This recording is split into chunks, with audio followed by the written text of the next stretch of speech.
প্রিয় শিক্ষার্থীরা, আশা করি তোমরা প্রত্যেকে ভালো আছো। Letters public school and college কর্তৃক আয়োজিত অনলাইন ক্লাসে দ্বাদশ শ্রেণীর শিক্ষার্থীদের স্বাগতম জানাচ্ছি। আমি শামীম আহমেদ, প্রভাষক, গণিত বিভাগ। আজ তোমাদের উচ্চতর গণিত প্রথম পত্রের অধ্যায় 10 জি অর্থাৎ কোন ফাংশন বা কোন সমীকরণ যোগজীকরণের মাধ্যমে কিভাবে ক্ষেত্রফল নির্ণয় করতে হয় এটার উপর দ্বিতীয় লেকচার তোমাদের সামনে আমি উপস্থাপন করছি। প্রত্যেকে বই, খাতা, কলম নিয়ে নিজ নিজ টেবিলে বসো। ক্লাসটি মনোযোগ সহকারে দেখো, সাথে বই সামনে রাখো। আশা করি তোমরা প্রত্যেকে সশরীরে কলেজে ক্লাসরুমে উপস্থিত না থাকলেও নিজ বাসায় বসে ক্ষেত্রফল নির্ণয়ের পদ্ধতি এবং কিভাবে একই রকম অঙ্ক সমাধান করতে হয় সেটা আয়ত্ত করতে পারবে। অধ্যায় 10 জি এর 4 এর 3 x²/9 + y²/4 = 1 এটা অথবা দিয়ে লেখা যায় 4x² + 9y² = 36। এটা দ্বারা আবদ্ধ ক্ষেত্রের ক্ষেত্রফল কত নির্ণয় করতে হবে। আমরা জানি এটা একটা উপবৃত্তের সমীকরণ, কারণ x²/a² + y²/4 2² বা b² সমান যদি 1 হয় সেটা একটা উপবৃত্তের সমীকরণ হয়, কারণ এখানে xy শুধু xy সমন্বিত কোনো পদ থাকবে না। তাহলে এই উপবৃত্ত দ্বারা আবদ্ধ ক্ষেত্রের ক্ষেত্রফল কত আমাদেরকে বের করতে হবে। তো প্রিয় শিক্ষার্থীরা, আমরা যদি এটা বের করতে চাই তাহলে দেখো আমরা এটাকে কিভাবে এই আবদ্ধ ক্ষেত্রের ক্ষেত্রফল বের করতে পারি। এটাকে বের করার পদ্ধতি দুটি অংশে বিভাজন করা যায়। আমি কি করলাম, x²/3² + y²/2² = 1 বা একই জিনিস এই অংশ থেকে যদি আমি কাজ করি 9y² = 36 - 4x² বা 9y² = 4 যদি কমন নেওয়া হয় তার মানে 9 - x² বা y² = 4 / 9 9 - x²। তার মানে y = রুট চিহ্ন যদি দেওয়া হয় 4/9 ব্র্যাকেটে 9 - x², তার মানে হতে y = 2/3, বাকিটা হবে √9 - x²। আমার ক্ষেত্রফল নির্ণয়ের জন্য y বের করে নিতে হয়। তাহলে আমি y বের করলাম, এটা আসতে পারে প্রথম অংশ থেকে, এটা হতে পারে দ্বিতীয় অংশ থেকে, যে কোনো ভাবে আমাকে y সমান কি আকার ফাংশন হয় সেটা বের করে নিতে হবে। তাহলে y সমান আমি পেলাম 2/3 √9 - x²। প্রিয় শিক্ষার্থীরা, শুরুতে বলা হয়েছে এটা একটা উপবৃত্তের সমীকরণ। সেই উপবৃত্তের এলাকা যদি নির্ধারণ করা হয় তাহলে এখান থেকে দেখা যাচ্ছে x²/3² মানে এটা x অক্ষকে 3,0 বিন্দুতে, হ্যাঁ, y²/2² 0,2 বিন্দুতে y অক্ষকে, x অক্ষকে 0,3 আর y অক্ষকে 0,2 বিন্দুতে সেট করে থাকে। আমরা যদি এটা আনুমানিক একটা চিত্র দেখি, আনুমানিক একটা চিত্র যদি আমি এখান থেকে তোমাদেরকে অবজারভেশন করি,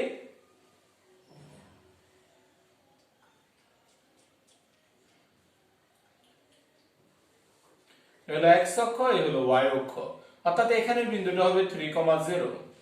আমাকে মূলত ক্ষেত্রফল নির্ণয় করতে বলছে। পুরো অংশের ক্ষেত্রফল আমি তোমাকে একটা দেখিয়েছি, এটা 4 গুণ 4 দিকে যাবে। এটা x অক্ষ, এখানে x এর মান 0, আর এদিকে যদি বলা হয় এটা 0,2 বিন্দু হবে। প্রিয় শিক্ষার্থীরা, তোমাকে যখন y এর ভ্যালু বের করতে বলছে তাহলে y এই অংশটা হচ্ছে এটা 2/3 √9 - x², এই অংশটুকুর ক্ষেত্রফল। এখন x অক্ষের দিকে এলাকা আমি শুরুতে বললাম 3,0। তো যখন তুমি এটার ক্ষেত্রফল বের করবা আবদ্ধ অংশে, অর্থাৎ এই উপবৃত্ত দ্বারা আবদ্ধ অংশের ক্ষেত্রফল হবে 4 ইন্টিগ্রেশন 0 থেকে 3, কারণ x এর ভ্যালু 0 থেকে 3 y dx। এই হচ্ছে ক্ষেত্রফল সমান 4 ইন্টিগ্রেশন 0 থেকে 3 y মানে হচ্ছে 2/3 √9 - x² হচ্ছে dx সমান 8/3 ইন্টিগ্রেশন 0 থেকে 3 root over 9 minus x square of dx। x এর পরিবর্তে ধরে নিবা 3 sin থিটা, তুমি cos থিটাও ধরে নিতে পারো। এই x এর পরিবর্তে ধরে নিলাম 3 sin থিটা, 3 আসছে কোথা থেকে? আপার লিমিট থেকে। তাহলে dx সমান আসবে 3 cos theta into d theta. তাহলে যে dx এর মান আমি পেয়ে গেলাম। এবার আমাকে সীমানা দেখতে হবে। x এবং থিটা, x এর মান যখন 0, এখানে x এর মান যদি তুমি 0 বসাও তাহলে থিটার মান তুমি 0 এ পাবা। x এর মান যদি তুমি 3 বসাও, এখানে x এর মান 3 বসাও, 3 কে 3 দ্বারা ভাগ করলে 1, থিটার ভ্যালু হবে 5/2 অর্থাৎ 90 ডিগ্রি সমান 8/3 0 থেকে 5/2 integration root over 9 minus x এর জায়গায় 3, তার মানে 9 sin স্কয়ার থিটা ব্র্যাক, তারপর dx মানে হচ্ছে 3 cos theta into d theta. শিক্ষার্থীরা আশা করি তোমরা এই অংশটুকু বুঝতে পেরেছো। 8/3 ইন্টিগ্রেশন 0 থেকে 5/2, রুটের ভিতরে একটা 9 কমন যায়, তার মানে 1 minus sin square theta into আছে 3 cos থিটা d থিটা। পরবর্তী অংশটুকু যদি আমি উপর থেকে কাজ করি,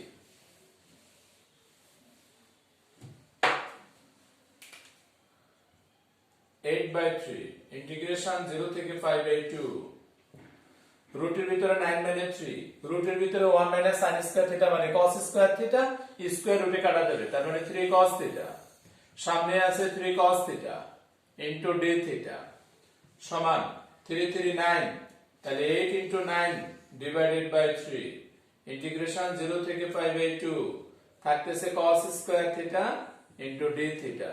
সূত্র করার জন্য হাফ ইনটু 2 দেওয়া যেতে পারে, 3 দ্বারা ভাগ করলে 3 3 8 24 ইন্টিগ্রেশন 0 থেকে 5/2 half of 2 cos square theta মানে 1 plus cos 2 theta into d theta, half মানে 12, হাফ আছে যেটা ইন্টিগ্রেশনের বাইরে আসলে 24/2 ইন্টিগ্রেশন 0 থেকে 5/2 1 plus cos 2 theta d theta theta cos 2 theta মানে sin 2 থিটা বাই 2।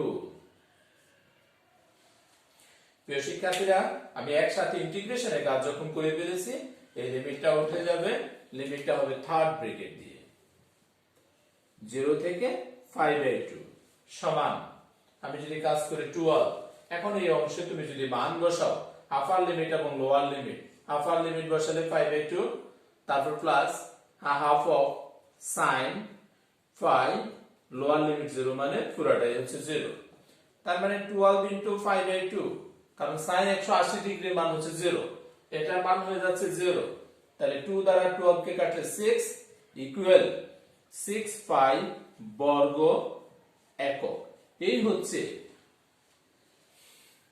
যে 4x square plus 9y square equal 36 উপবৃত্ত দ্বারা আবদ্ধ ক্ষেত্রের ক্ষেত্রফল, যেটা আমি পেলাম 4 5 বর্গ একক।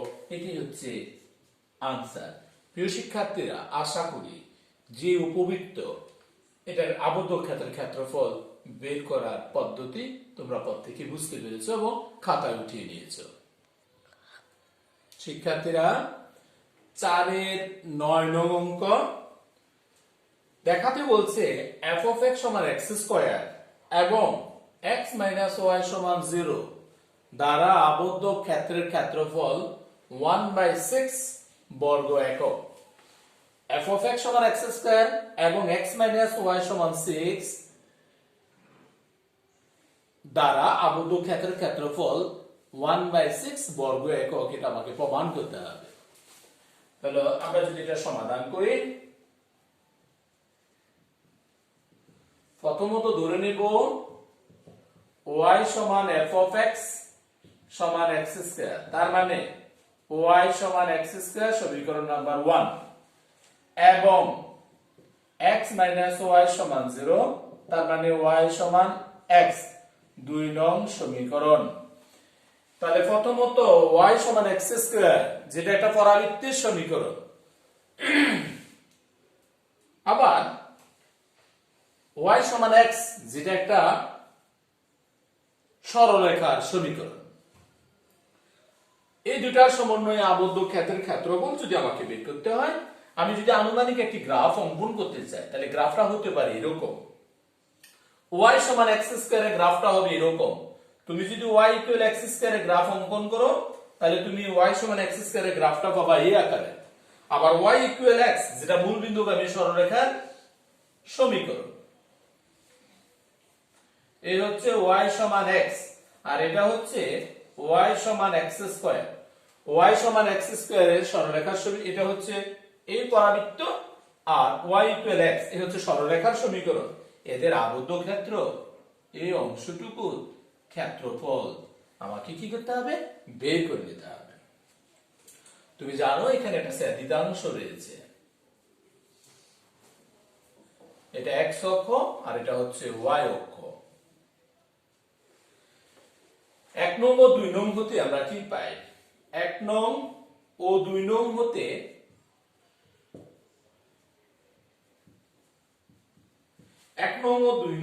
পাই, যেহেতু y সমান x স্কয়ার, y সমান আবার x স্কয়ার, বা x square minus x equal 0, x common নিলে x মাইনাস 1 ইকুয়াল 0।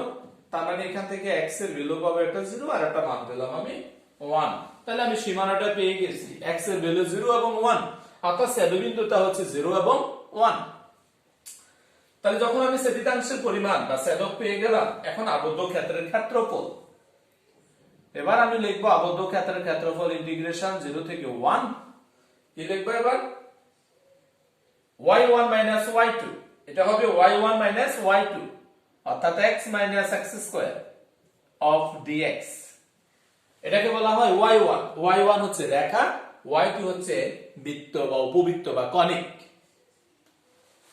এবার তুমি যদি এটা কাজ করো, তাহলে যা পাও, x কে ইন্টিগ্রেশন করলে x square by 2, x square কে ইন্টিগ্রেশন করলে x কিউব বাই 3, সীমানা যা ছিল 0 থেকে 1। প্রিয় শিক্ষার্থীরা, এই ধরনের অঙ্কগুলা থেকে তোমাকে আপার লিমিট এবং লোয়ার লিমিট বের করে নিয়ে তারপর রেখা এবং কনিক এর সমীকরণ থেকে ক্ষেত্রফল বের করতে হয়। Upper limit 1 square minus 2, upper limit 1 cube by 2 by 3 minus lower limit হচ্ছে 0, অর্থাৎ 1 বাই 2 মাইনাস 1 বাই 3 সমান লসাগু হচ্ছে 6, 3 মাইনাস 2 ইকুয়াল 1 বাই 6। যেহেতু ক্ষেত্রফল বর্গ একক, এটাই হচ্ছে তোমাকে দেখাতে বলছে, তার মানে ফ্রুট। প্রিয় শিক্ষার্থীরা, আশা করি 4-এর 9 নম্বরের যে অঙ্কটা, একটা ছিল উপবৃত্ত আর একটা ছিল সরলরেখা, এদের নিয়ে আবদ্ধ ক্ষেত্রের ক্ষেত্রফল যেভাবে বের করা হয়েছে, সেই ক্ষেত্রফলটা তোমরা পর থেকে বুঝতে পেরেছো। এভাবে 10-এর জিতে উপবৃত্ত সরলরেখার মাধ্যমে আরো অনেকগুলো অঙ্ক রয়েছে, তোমরা দেখতে পাচ্ছ। সেম প্রসিডিউরে তোমরা ক্ষেত্রফল নির্ণয় করবে। আমি 2টি ক্লাস করেছি ক্ষেত্রফলের উপর, আরেকটি ক্লাস হয়তো বা সৃজনশীলের মাধ্যমে, অর্থাৎ সৃজনশীল প্রশ্ন দিয়ে আমি করতে চেষ্টা করব। তো প্রত্যেকে ক্লাসগুলো মনোযোগ সহকারে করবে, এই প্রত্যাশা থাকবে। কারণ এই ক্ষেত্রফল থেকে 4 নম্বরের একটা অঙ্ক থাকবে, পরীক্ষায় থাকবে, বোর্ড পরীক্ষায় থাকবে, তোমার যে কোনো ধরনের কম্পিটিশন অর্থাৎ অ্যাডমিশন পরীক্ষায় এখান থেকে একটা প্রশ্ন থাকবে। ধন্যবাদ সবাইকে।